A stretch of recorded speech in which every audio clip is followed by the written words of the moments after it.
Hello everyone, welcome to raw SSC. आज है हमारी मैथ्स 500 सीरीज़ की क्लास नंबर 14। जो भी बच्चे प्रिपेयर कर रहे हैं CGL, CHSL, CPO, MTS के लिए मैथ्स की प्रिपरेशन करना चाहते हैं सिर्फ 500 क्वेश्चन के थ्रू। बेसिकली इन 500 क्वेश्चन में हम कोशिश करेंगे कि जो एसएससी में मैथ्स पूछा जाता है उसके सारे कॉन्सेप्ट्स हम इन 500 क्वेश्चन के थ्रू कवर कर लें। के बाद इन केस अगर आपको प्रैक्टिस करनी है साथ में और कॉन्सेप्ट भी सीखने हैं तो आप रैपिड मैथ्स फॉलो कर सकते हो, या आप सीधे मॉक्स वाले सेक्शन में जा सकते हो। अगर आपको कॉन्सेप्ट की क्लैरिटी हो गई तो सीधे मॉक अटैम्प्ट करना स्टार्ट कर दो। थोड़ा सा प्रैक्टिस खुद से कर सकते हो कि दिन के 15 क्वेश्चन या 20 क्वेश्चन खुद कर लिए और फिर मॉक अटैम्प्ट कर सकते हो। लेकिन इसमें हम कोशिश करेंगे कि आपके सारे जो एसएससी में क्वेश्चन पूछे जाते हैं मैथ्स के, उनके सारे कॉन्सेप्ट को अच्छे से समझ लें, अप्लाई करना भी सीख ले, क्वेश्चन के लिए अप्रोच क्या होती है वो भी सीख ले। ठीक है, जो बच्चों की प्रिपरेशन अभी स्टार्ट करी है वो ये सीरीज़ फॉलो कर सकते हैं। अगर जिसको रिवीजन करना है और कम क्वेश्चन के थ्रू करना है वो बच्चा भी ये सीरीज़ फॉलो कर सकता है। ठीक है, क्लास की पीडीएफ के लिए आप टेलीग्राम ज्वाइन कर लेना, लिंक आपको डिस्क्रिप्शन में मिल जाएगा। केस अगर आपको पीडीएफ की नीड पड़ती है कोई क्वेश्चन दोबारा देखने के लिए, समझने के लिए, या क्वेश्चन की किसी अप्रोच को समझने के लिए, तो वहाँ से देख सकते हैं। ठीक, क्लास स्टार्ट करते हैं फिर। आज की क्वेश्चन है, बोल रहा है some students only boys and girls from different school appeared for an olympiad exam. 20% of the boys and 50% of the girls failed the exam. 20% लोग बच्चे, मतलब 20% बॉयज और 15% गर्ल फेल हो गई है एग्जाम में। The number of boys who pass the exam, जो पास किया है ना, नंबर ऑफ बॉयज ने एग्जाम, वो 70 ज़्यादा है किससे? नंबर ऑफ गर्ल्स से जिन्होंने एग्जाम पास किया है। A total of 90 students failed, 90 student fail हो गए हैं टोटल में। बोल रहा है find the number of students that appeared for the exam. कितने बच्चे अपीयर हुए थे एग्जाम में, ये आपको बताना है। मान लो नंबर ऑफ बॉयज बी थे, नंबर ऑफ गर्ल्स जी थी। ठीक है, अब देखो इसने बोला 20% of the boys and 50% of the girl failed. तो जो फेल हुए होंगे, 20% का मतलब क्या होता है? 1/5, यानी कि 1/5 ऑफ बॉयज फेल हो गए होंगे। ठीक है, यहाँ पर गर्ल्स कितनी फेल हुई होंगी? बोल रहा है 15%। 15% का मतलब क्या होता है? 3/20। ठीक है, तो यानी कि 3/20 ऑफ गर्ल्स फेल हो गई, ये वाली। ठीक है, इतने में से इतनी गर्ल्स फेल हो गई, इतने बॉयज में थे इतने बॉयज फेल हो गए। ठीक है ना। अब बोल रहा है the number of boys who पास, कितने पास हुए हैं ये निकाल सकते हो आप। पास टोटल बॉयज में से फेल हुए माइनस कर दो, तो यानी कि बी में से 1/5 ऑफ बी माइनस कर दोगे तो 4/5 ऑफ बी बचेगा। यहाँ पर कितने आएंगे पास हुए बच्चे? इसमें से ये माइनस करोगे तो 17/20 ऑफ जी बच जाएगा। तो ये पास वाले बच्चे आ गए। ये कितने हैं? जो बॉयज है ना वो 70 ज़्यादा है। देखो अब इसको लिख सकते हैं, बॉयज कितने हैं? 4/5 ऑफ बी, और गर्ल्स कितनी है? 17/20 ऑफ जी।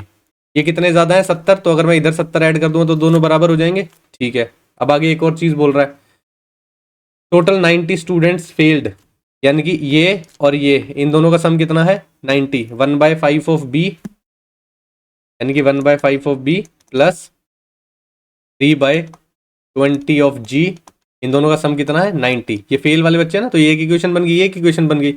अब इन दोनों को सॉल्व करना है, बॉयज और गर्ल्स। आप क्या आ जाएंगे? देखो कैसे आएंगे, इसको इधर ले आते हैं। 4/5 of B minus 17/20 of G is equal to 70। अब देखो 4/5, यहाँ पे 4/5 बनाया जा सकता है इसको। 4 से अगर मैं मल्टीप्लाई कर दूंगा तो 4/5 ऑफ बी हो जाएगा, प्लस 4×12/20 ऑफ जी हो जाएगा, इज इक्वल टू 4 से मल्टीप्लाई किया 9×36 हो जाएगा 360। ठीक है, अब दोनों को सॉल्व कर लो। 4/5 of B plus 12/20 of G is equal to 360। Minus करोगे, ये माइनस हो जाएगा, ये प्लस हो जाएगा, ये माइनस हो जाएगा, तो ये कैंसिल आउट हो गया। ये दोनों प्लस करोगे तो कितना हो जाएगा? 17 और 12 29 हो जाएगा, 29/20 ऑफ जी हो जाएगा। इसमें से ये माइनस करोगे तो कितना बचेगा? 290। 29 से काटोगे 10 आ जाएगा। गर्ल्स की वैल्यू कितनी आ जाएगी? 200। ठीक है, इसी में भी पुट कर दो, वैल्यू आपके पास आ जाएगी बॉयज़ की। ठीक है, इसमें पुट कर दें, गर्ल्स को 200 पुट कर दोगे तो कितना आएगा? 4/5 ऑफ बी प्लस यहाँ पर 200 वैल्यू रखोगे तो 10 हो जाएगा, और 10 को 12 से मल्टीप्लाई करोगे 120 हो जाएगा। 360 के इक्वल है ये। 4/5 of B is equal to, ये उधर जाके माइनस होएगा तो कितना हो जाएगा? 240। कितने पे जाएगा? 60 पे। बॉयज़ कितने आ जाएंगे? 300। बॉयज़ प्लस गर्ल्स पूछा था आपसे, तो यानी कि 500 आपका आंसर आएगा एग्जैक्ट। ऑप्शन नंबर सी आपका सही हो जाएगा। क्लियर है भाई? जैसे जैसे बोला वैसे वैसे इक्वेशन लिखी और उसको सॉल्व किया है, बस और कुछ नहीं किया। आप इस क्वेश्चन को हिट एंड ट्रायल से भी ऑप्शन के थ्रू भी कर सकते हो, लेकिन वो डिपेंड करता है कि आपकी कैलकुलेशन करने की स्पीड कितनी अच्छी है, कि आप फटाफट करके टोटल 90 स्टूडेंट फेल है, मान लो 500 बच्चे या 400 भी लिया होता आपने, तो आप 310 लिख लोगे। 310 में से आप देखोगे क्या नाम है कि 70 ज़्यादा होने चाहिए बॉयज़, ठीक है ना, तो बी प्लस जी तो आपका कितना हो जाता 310। ऐसे कैलकुलेट भी कर सकते थे, तो जिसकी कैलकुलेशन अच्छी है वो वैसे कर सकता है, नहीं तो आप ऐसे कर सकते हो। पढ़ते हैं नेक्स्ट क्वेश्चन की तरफ। बोल रहा है the ratio of the monthly income of A and B. Income की बात कर रहा है, ए की और बी की रेशियो दिया हुआ है 11:13। एक्सपेंडिचर का रेशियो दिया हुआ है 9:11।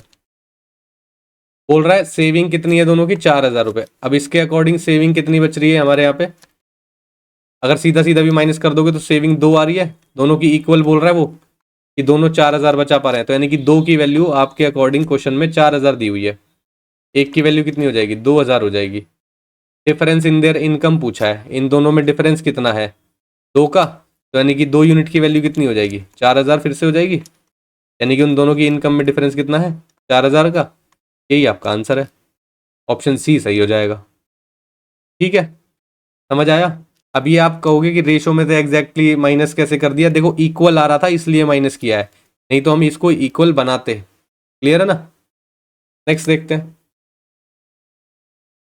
बोल रहा है a person sold an article at a loss of 18%। 18% loss में बेच देता है, उसको बोल रहा है had he sold it for 960 more he would have gained 12%। अगर वो 960 रुपये ज़्यादा में बेचता ना, 12% का गेन हो जाता उसे।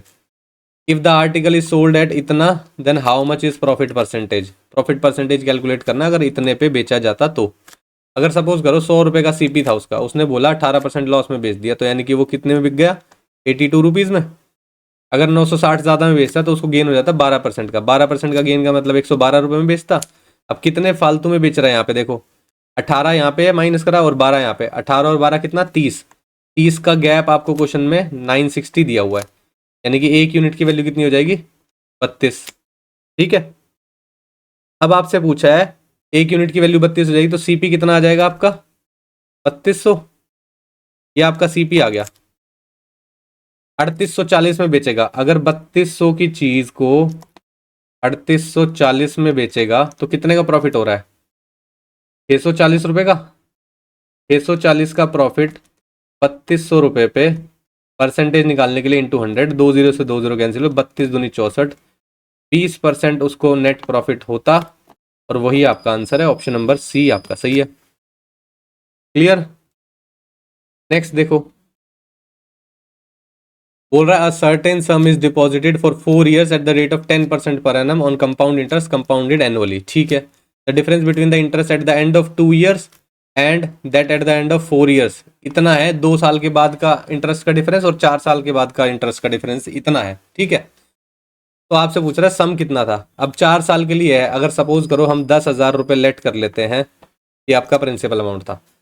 पहले साल में 10% यानी कि 1,000 रुपये इंटरेस्ट मिलता, दूसरे साल में भी 1,000 मिलता, तीसरे साल में भी 1,000 मिलता, चौथे साल में भी 1,000 मिलता। ठीक है, इंटरेस्ट पे इंटरेस्ट मिलता, तो यानी कि 100 रुपये और इंटरेस्ट मिल जाता। यहाँ पे इंटरेस्ट पे इंटरेस्ट मिलता तो 100 रुपये और मिलता, और 100 रुपये इसका मिलता, और इस पे 10 रुपये मिल जाता। सही है, चौथे साल में इन सब पे भी इंटरेस्ट मिलता, ये सारे इंटरेस्ट ही तो है, इस पे इंटरेस्ट मिलता, तो 1,000 रुपये कितना मिलता, 100 रुपये इंटरेस्ट मिलता, फिर 100 रुपये इंटरेस्ट 1,000 रुपये और मिलता, फिर 100 रुपये 1,000 रुपये इंटरेस्ट और मिलता। ये तीनों हो गए। इन 300 पे कितना मिलता, 10-10 रुपये, 10 इंटरेस्ट और मिलता, 10 इंटरेस्ट और मिलता, और 10 इंटरेस्ट और मिलता। इस 10 रुपये पे 10% कितना होता है, यानी 1 रुपया और मिलता। ठीक है, हो गए 4 साल ट्री मेथड से। ट्री मेथड ही सिखाया अभी, तो ट्री मेथड से ही सिखा रहा हूँ अभी। बोल रहा है 2 साल के बाद का इंटरेस्ट, भाई 2 साल के बाद का इंटरेस्ट कितना है, ये है जो मुझे समझ में आ रहा है, और 4 साल के बाद का इंटरेस्ट ये पूरा है। इन दोनों में डिफरेंस दिया हुआ है। अब देखो ये कितना है, 2,100 रुपये है। ठीक है, अब ये टोटल कितना हो जाएगा, इसको भी काउंट कर लो। 2,000 हो गया, 1 2 3 4 5, 2,500 हो गया। 2,500 के बाद 1 2 3 4, 2,540 और 41 है ना, तो टोटल हो गया ये 2,541। यहाँ का टोटल कितना है, 2,541। सही है, तो यही डिफरेंस निकल के आता 2541। भाई पूरा 4 साल का लेते तो अगर मैं इधर को 2541 लिख देता हूं, तो टोटल अगर आप 4 साल का निकालते तो आपके पास होता 2541 प्लस 2100, ठीक है। और 2 साल का निकालते तो होता 2100, उसमें से 2100 माइनस करते क्योंकि डिफरेंस की बात कर रहा है 4 साल और 2 साल में। तो आपका कितना निकल गया था 2541 ही तो निकल गया था। तो 2541 की वैल्यू क्वेश्चन में दी हुई है 5082, यानी कि एक की वैल्यू कितनी हो जाती है, देखो डबल दिखाई दे रहा है साफ साफ, एक की वैल्यू 2 हो जाती है, 1 यूनिट की वैल्यू। तो 10,000 यूनिट जो हमने लेट किए थे उसकी वैल्यू कितनी हो जाती 20,000, यानी कि प्रिंसिपल आपका कितना होता 20,000, और यही आपका आंसर होता, ऑप्शन नंबर ए आपका सही हो जाता। क्लियर है, समझ आया भाई, डिफरेंस की बात कर रहा था तो 2 साल का इंटरेस्ट कौन सा होता है और 4 साल का इंटरेस्ट कौन सा होता है। ठीक है, नेक्स्ट देखते हैं। बोल रहा है LCM of two numbers is 22 times their HCF. LCM की बात कर रहा है जो है 22 times of HCF. One number is 132, एक नंबर दिया हुआ है 132। ठीक है, एक और चीज दी हुई है आपको, एलसीएम प्लस एचसीएफ दिया हुआ है 276। अदर नंबर, अबे आपको पता है product of two number is equal to LCM into HCF होता है। आपको अदर नंबर निकालना है। अब एलसीएम की वैल्यू 22 एचसीएफ रख सकते हो आप यहाँ पे, तो ये कितना हो जाएगा 23 एचसीएफ हो जाएगा इज इक्वल टू 276। एचसीएफ की वैल्यू कितनी आ जाएगी 23 से कम 23, कितना बचेगा 4, 23 दूनी 46, एचसीएफ आ गया 12। एचसीएफ की जगह आप क्या रख सकते हो 12, और एलसीएम की जगह क्या रख सकते हो आप 22 इंटू 12। सही है, ये किसके इक्वल है 132 इंटू जो अदर नंबर है उसके इक्वल है। क्लियर है, 11 से काटोगे 11 दूनी 22, 11 कम 11 कितना बचा 11 दूनी 22, 12 से 12 कैंसिल आउट हो गया। जो अदर नंबर आ गया वो कितना है 12 दूनी 24 है, वो नंबर जो अलग नंबर की बात कर रहा है वही आपका आंसर है, ऑप्शन नंबर ए में वो दिया हुआ है। ठीक है, ये चीज आपको याद रखनी है, पूछा जाता है बार बार। LCM into HCF is equal to product of two number. Next देखो, एवरेज दिया हुआ है आपको इन सब का 55, इन सब का दिया हुआ है एवरेज 53। एवरेज पूछा है ए बी सी डी का। सबसे पहले क्या करना पड़ेगा, ए प्लस बी का सम निकालो, सी प्लस डी का सम निकालो, यहाँ से ही निकालना पड़ेगा। अब एवरेज दिया हुआ है तो कैसे डायरेक्ट निकाल सकते हो, देखो 55 एवरेज था, अगर मैं आपको यहाँ पे लिख के बताऊं तो ये नंबर भी 55 होगा और ये नंबर भी 55 होगा, एवरेज के हिसाब से सारे 55 होंगे, लेकिन ये 55 तो ले लिया हमने, लेकिन यहाँ पे तो कम दिखाई दे रहा है, यहाँ पे भी तो सेटिस्फाई करना पड़ेगा ना कितने 55 होना चाहिए। ठीक है, तो उस हिसाब से देखो यहाँ पर कितने हैं -3 है कम, यहाँ कितने ज्यादा है 55 के बाद करोगे अगर आप इसको तो 16 ज्यादा है प्लस का, यहाँ पर 55 में से कितना है -12, यहाँ पर 55 में से कितना चला गया माइनस का 33।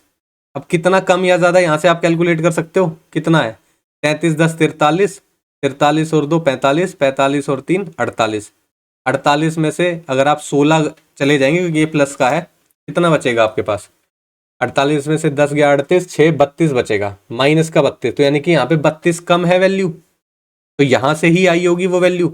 तो 55 प्लस 55 प्लस 32 ये टोटल वैल्यू होगी ए प्लस बी की। समझ में आ रहा है, 55 प्लस 55 110 हो गया, 142 हो गया, ए प्लस बी की वैल्यू कितनी निकल गई 142। क्या आप ये भी कर सकते थे इन सब का सम करते, divided by 1 2 3 4 5 6 divide by 6 is equal to 55 लिख लेते, तो भी आपके पास ए प्लस बी की वैल्यू आ जाती। ठीक है, लेकिन एवरेज को अगर आप इस तरीके से देखना शुरू करोगे तो बहुत सारे क्वेश्चन में डायरेक्ट आंसर आ जाएगा आपका।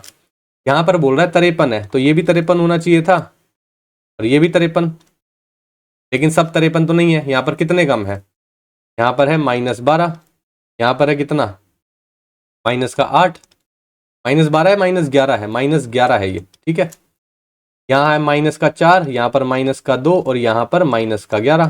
ठीक है, सारे माइनस में ही है, तो यानी कि वैल्यू यहाँ से पूरी हो रही होगी। कितना हुआ 11 दूनी 22, 8 30, 4 34, 35 36, यानी कि प्लस 36 और करोगे तो ये सी प्लस डी की वैल्यू होगी।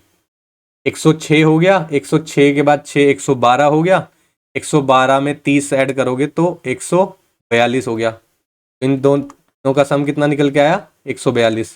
ठीक है, अब आपको इन सब का एवरेज निकालना है, तो इन सब का सम डिवाइड बाय 4 कर दूं, 142 प्लस 142 डिवाइड बाय 4 कितना हो गया ये 14 28, 284 अपॉन 4, 4 7 से 28, 4 एकम मतलब 4 एकम 4, तो 71 आपका आंसर आ गया। ऑप्शन नंबर बी आपका सही हो गया। समझ आया? अगर आप वैसे नहीं समझ पा रहे तो आप वैसे भी देख सकते थे। 142 है, 4 बार स्प्लिट करना है, तो यहाँ पे भी दिख रहा है 71 71 और 71 71, तो एवरेज हो जाएगा 71। ठीक है, समझ आया?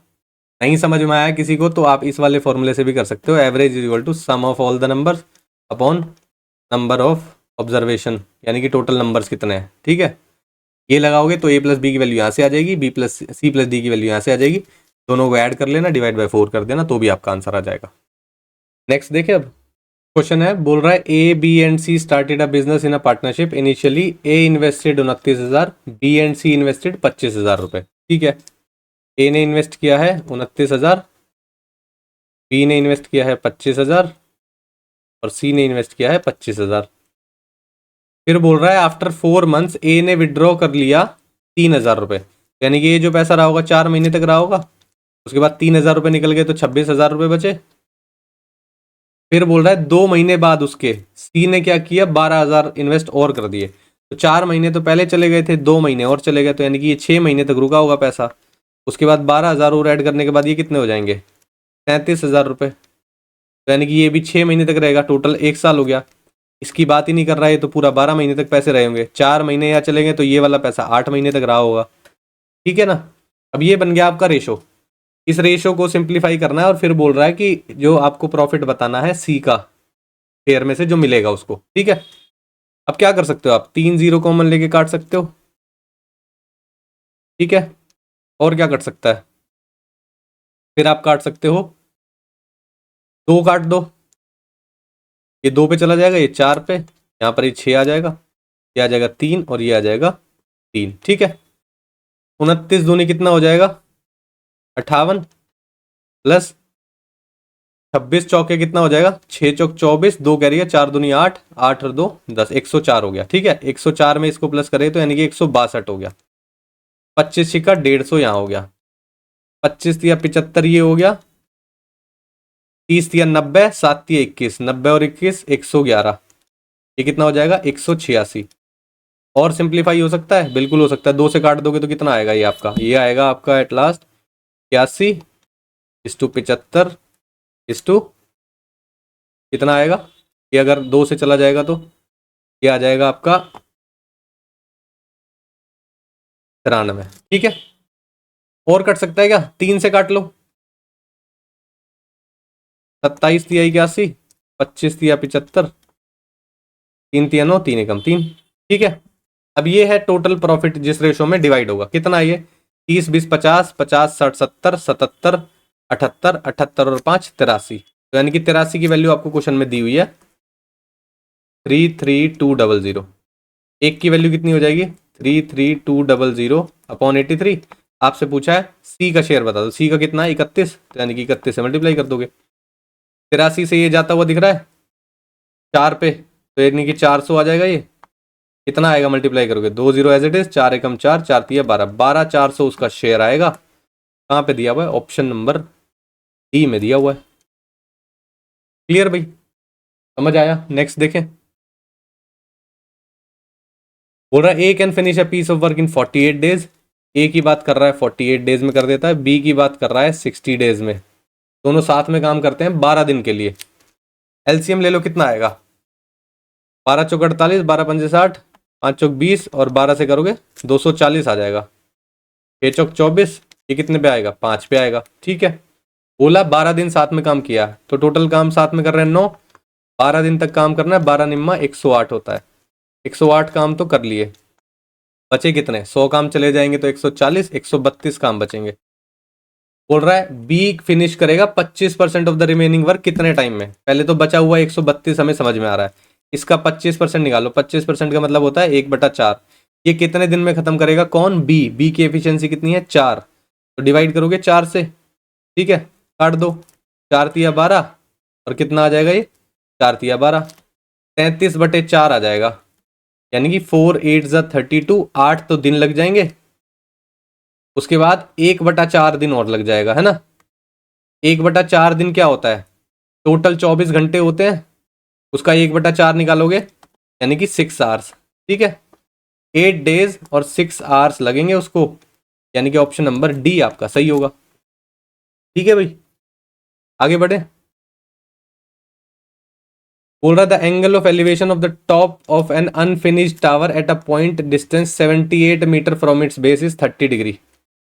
एक अनफिनिश्ड टावर है, 78 मीटर डिस्टेंस पे है, एंगल ऑफ एलिवेशन 30 डिग्री है।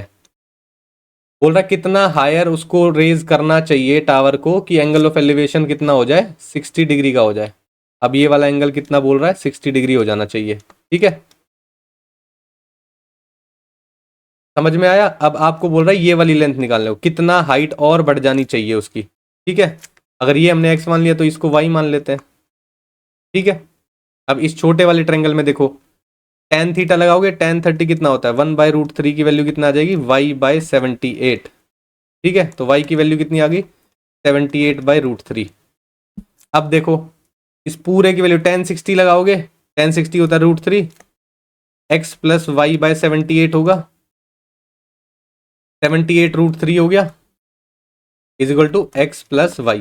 वाई की जगह आप क्या रख सकते हो, 78/√3, एक्स एज इट इज है और इधर है 78√3, ये इधर आ जाएगा। 78√3 में से 78/√3 माइनस कर दोगे आप तो एक्स की वैल्यू बचेगी आपकी, कितना आएगी एक्स की वैल्यू, 78 कॉमन ले सकते हो, ये √3 मल्टीप्लाई 3 बन जाएगा, 3 माइनस 1 2 हो जाएगा, 2/√3।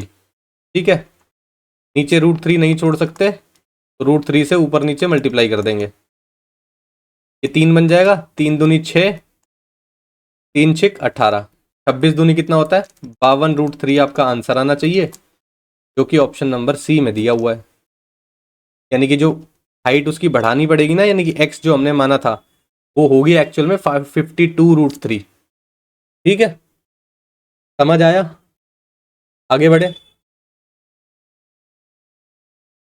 ये देखो क्वेश्चन है, बोल रहा है an alloy contain 40% of silver, 30% of copper and 30% of nickel. ठीक है, how much silver in kg should be added to 25 kg of alloy so that the new alloy contain 50% of silver. पहले तो ये बोल रहा है 25 kg का alloy है, ठीक है, 25 किलो का। सिंपल तरीके से समझने की कोशिश करते हैं पहले। अगर उसने बोला 25 किलो में से 40% सिल्वर है, अगर आप 25 में से 40% सिल्वर निकालने की कोशिश करोगे तो कितना आएगी वैल्यू, 0 से 0 गया, 5 बजे 25, 5 दूनी 10, 2 से ये कैंसिल हो गया, यानी कि 10 किलो सिल्वर कितना है, 10 किलो बोल रहा है। सही है, फिर बोल रहा है कॉपर। ठीक है, कॉपर बोल रहा है 30% निकाल दो। अगर मैं इसका सीधा सीधा 10% ही निकाल लूँ सीधा सीधा, तो आपके पास क्या आएगी वैल्यू इसकी, 2.5, 3 से मल्टीप्लाई करोगे नहीं 7.5 किलो कॉपर हो जाएगा। ठीक है, निकल कितना हो जाएगा, वो भी 30% है, तो यानी कि 7.5 भी वो भी हो जाएगा। अब देखो टोटल करके देख लो बेशक, 7.5 7.5 15 होता है, 15 10 25 होता है। अब बोल रहा कितना सिल्वर ऐड करना है हमें कि जो नया एलॉय बने ना उसमें 50% सिल्वर हो जाना चाहिए। ठीक है, तो अभी तो 25 किलो है टोटल हमारे पास। ठीक है, यानी कि जितना भी आप ऐड करोगे तो सिल्वर की क्वांटिटी उसके अंदर आधी होनी चाहिए। 50% का मतलब वही है ना, अगर देखो आप 5 ऐड करते हो, ऑप्शन देखो सबसे पहले 5 ऐड करते हो तो टोटल एलॉय का वेट हो गया 30 किलो, सिल्वर ही ऐड कर रहे हो ना 5 किलो, तो सिल्वर का वेट हो गया 15 किलो। क्या 15 किलो 30 किलो का आधा है, हाँ जी बिल्कुल आधा है, तो यानी कि आपका आंसर क्या होना चाहिए, ऑप्शन नंबर ए ही होना चाहिए। ठीक है, इसमें एक्स मानने वाली क्या जरूरत है कि आप एक्स मानो उसमें ऐड करो फिर एक्स की वैल्यू निकालो, ऑप्शन दिख रहे हैं, इतने आसान ऑप्शन है, आप पुट करके भी तो देख सकते हो। ठीक है, तो 5 किलो सिल्वर ऐड करना पड़ेगा हमें, तो हमें क्या होगा कि एलॉय में 50% सिल्वर हो जाएगा। ठीक है, नेक्स्ट देखते हैं। बोल रहा है 2 circles touch each other externally at T, ऐसे टच कर रहे हैं। बोल रहा है आर एस एक कॉमन टेंजेंट है, डायरेक्ट कॉमन टेंजेंट,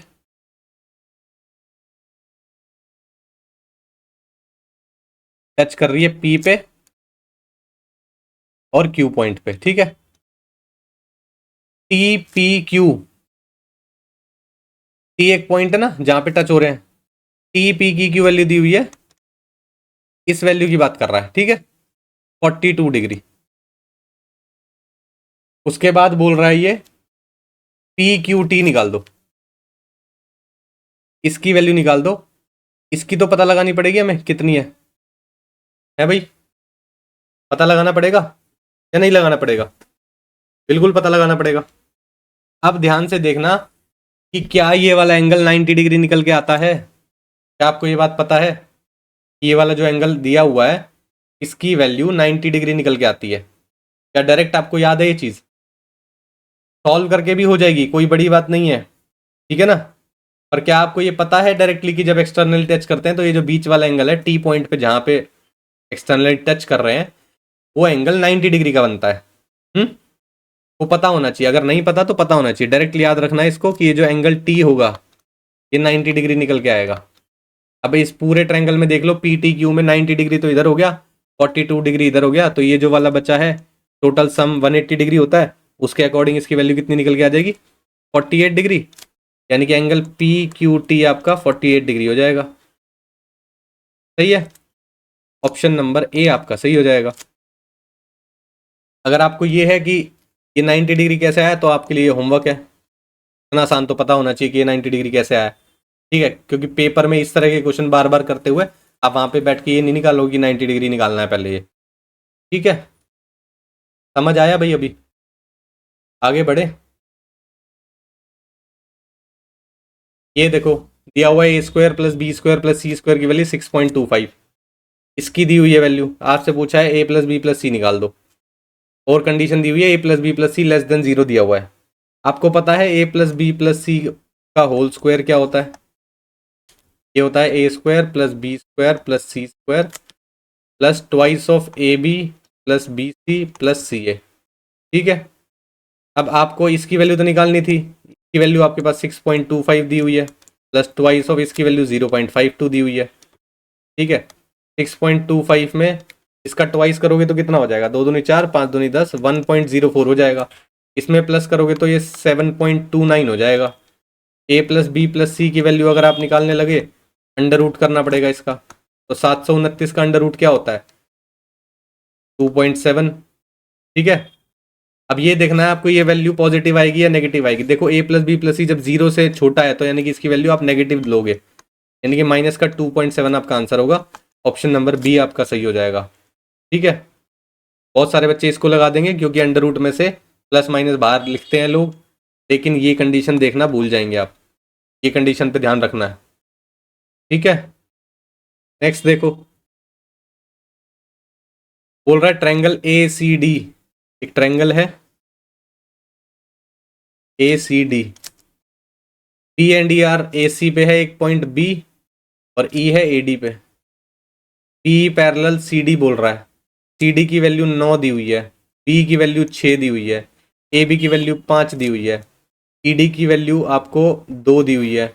आपसे पूछा है ए ई और बी सी कितना होगा, ए ई और बी सी की वैल्यू पूछी है आपसे। ठीक है, अब कैसे निकाल सकते हो आप? सिमिलैरिटी का कॉन्सेप्ट लगाना पड़ेगा।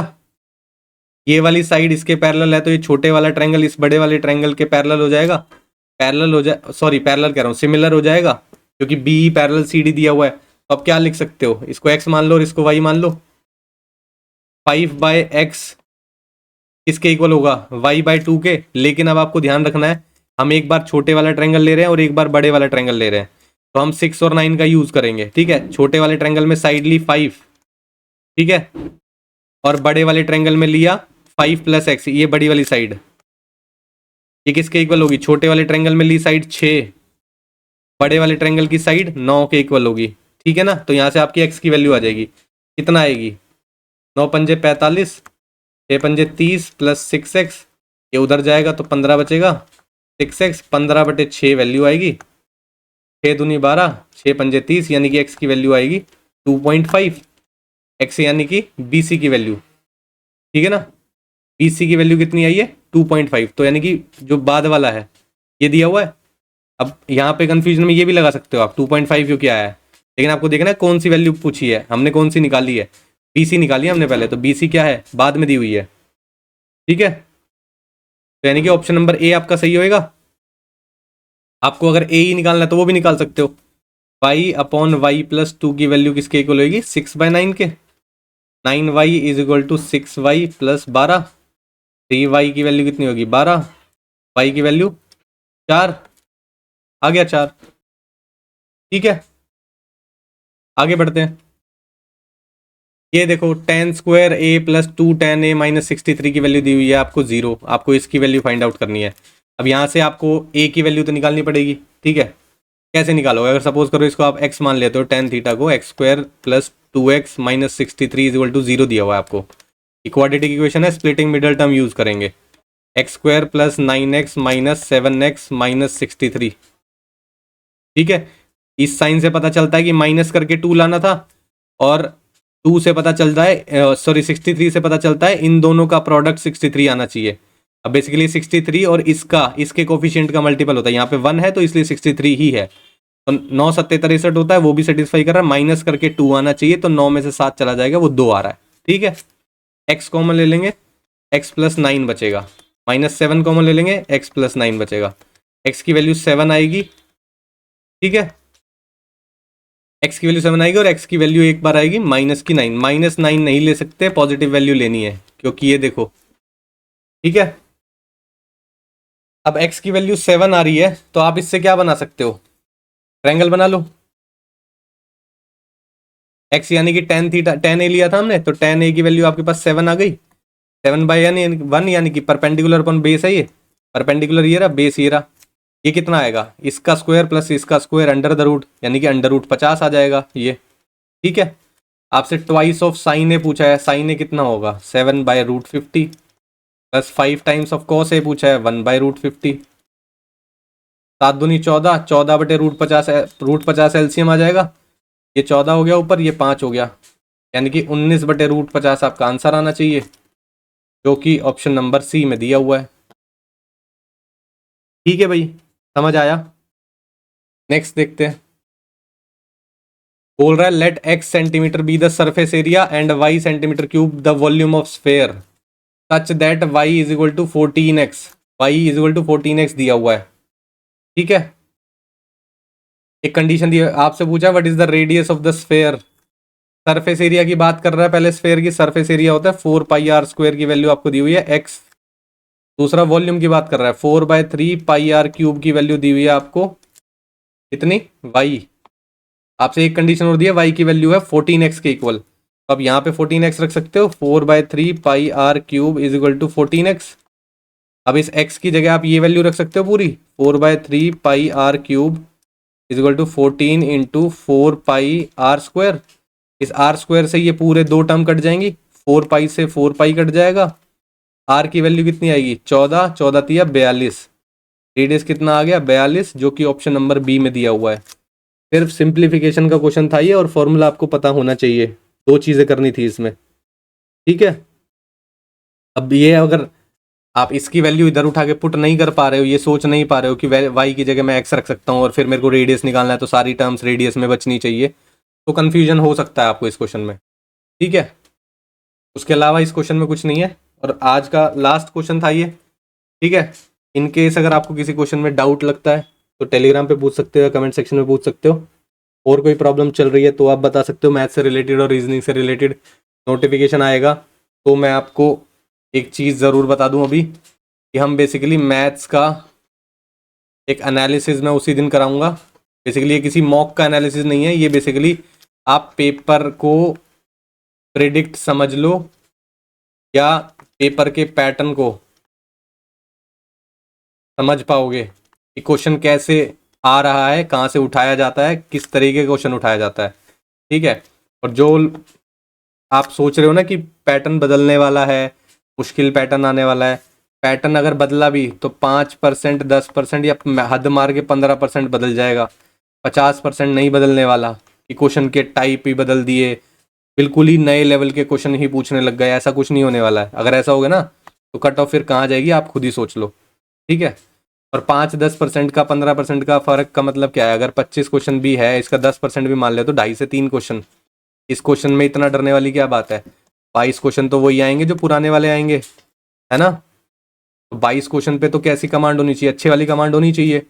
इसी चीज़ को सिखाने के लिए मैं जब नोटिफिकेशन आएगा तो आपको ये चीज़ें समझाऊंगा जो मैंने पहले नहीं बताई हैं। ठीक है, कि आप पेपर को प्रिडिक्ट कैसे कर सकते हो, कैसे आप आइडेंटिफाई कर सकते हो कि पेपर कैसे कैसे बन रहा है, कैसे कैसे किस किस पार्ट से पूछा जा रहा है। ठीक है ना। यही कन्फ्यूजन रहती है कि सिलेबस मैथ्स का बस ख़त्म ही नहीं होता है। क्यों नहीं ख़त्म होता है? ये ख़त्म करना नहीं चाहते हो, ख़त्म करवाया नहीं गया है, ख़त्म करना आता नहीं है, ख़त्म करने की टेक्निक नहीं पता है। क्या चीज़ में दिक्कत है? दिक्कत तो है, इसलिए तो सबका पेंडिंग ही पड़ा रहता है। लेकिन वहाँ चीज़ें वो क्लियर करेंगे कि आप कैसे मैथ्स का पेपर जल्दी से जल्दी उस लेवल पे आ जाओगे कि आपकी प्रिपरेशन पूरी आ जाए और पेपर आपका अच्छा हो। ठीक है ना। तो वो भी देखेंगे, और इस इन केस अगर कोई प्रॉब्लम आपकी दूसरे सब्जेक्ट्स की चल रही है तो एक मेंटरशिप प्रोग्राम भी रखने का प्लान है। वो आई थिंक नोटिफिकेशन के बाद ही रख लेंगे। ठीक है ना, ताकि थोड़ा सा फीडबैक आपका भी हो जाएगा कि आपका कितना स्ट्रैटेजी बना हुआ है, कितना आपको बनाना है, कितना कोर्स आपका रहता है। तो मैं एक क्वेश्चनेयर डाल दूंगा, तो आप अपनी अपनी प्रॉब्लम शेयर कर देना, उसी को डिस्कस कर लेंगे। ठीक है, फिर आज की क्लास के लिए इतना ही रखते हैं, मिलते हैं नेक्स्ट क्लास में। Thank you.